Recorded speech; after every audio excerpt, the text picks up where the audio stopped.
అంటే ఎన్ని ఎకరాలు వేశారు మొత్తం ప్రస్తుతం? 10 ఎకరాలు వేసానండి. 10 ఎకరాలకు వేసాను. ఇల్లు కోసి వారం ఇవాళ నేను కోస్తున్నాను.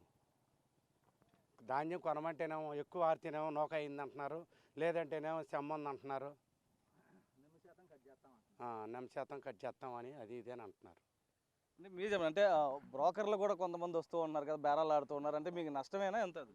నష్టమేనండి, బాగా నష్టం, కొద్దిగా కాదు. 1350 అడుగుతున్నారండి వచ్చి. మళ్ళీ దాంట్లో అక్కడికి వెళ్ళినాక మళ్ళీ ఇంకొక పేజీ జరుగుద్ది. ఆడ రాస్తాడు 350లో నిమ్ము ఉంది, అది ఉంది, నిమ్ము ఉంది, దాంట్లో నూక అయిపోతుంది, ఇగో ఒడ్డు చూడు, ఇగో నీ ఆడిచ్చాను మిల్లులో, చిన్న మిల్లులో ఏంటి నూక అయిపోతుంది, నాకే గిడతలేదు, మీ కాడ తెచ్చాను అని. పోయినసారి మాకు బస్తాకు వచ్చి 100 రూపాయలు కట్ చేశాడు. 1500కి తీసుకొని ఏంటి 1400 ఇచ్చాడు. అంతే బాబా, 1400 ఇచ్చాడు బ్రోకరు. మిల్లికాడికి వెళ్తే మిల్లికాడ మరీ దారుణం. 1500కైనా వేసుకోమన్నా దించడం. మాకేమో ఒకసారి వెళ్ళేవి కాదు, ట్రక్కుకేమో 100 సార్ల కన్నా ఎక్కువ వేయొద్దు అంటున్నారు గవర్నమెంట్ ప్రకారం. 100 సార్ల కన్నా ఎక్కువ వేస్తే దించుకోమంటున్నారు వాళ్ళు. ఏంటి ఎక్కువ వేసుకెళ్ళినా దించట్లేదు, తక్కువ వేసుకెళ్ళినా దించట్లేదు. బాగా ఇబ్బంది పెట్టేసేస్తున్నారు.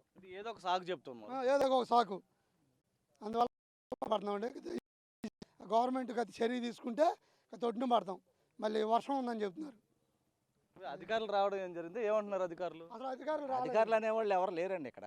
అధికారులుగా వచ్చి ఎవరో అధికారంగా చెప్పిన వాళ్ళు ఎవరు లేరు. మీరు ఇలా చేయండి ఇలా చేయండి అని అధికారంగా ఏం చెప్పింది లేదండి.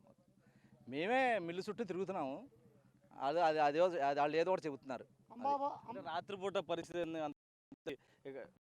రాత్రిపూట కూడా మేము ఒక 8 మంది ఉంటామండి ఇక్కడ. 8 మంది తలా ఒకసారి వచ్చి చూసుకొని కాసేపు ఉండి అట్లా వెళ్తాం. మళ్ళీ ఒకళ్ళు వచ్చినాక ఒకళ్ళు సహాయం చేసుకోవాలి. ఒకళ్ళు అట్లా తిరుగుతున్నామండి.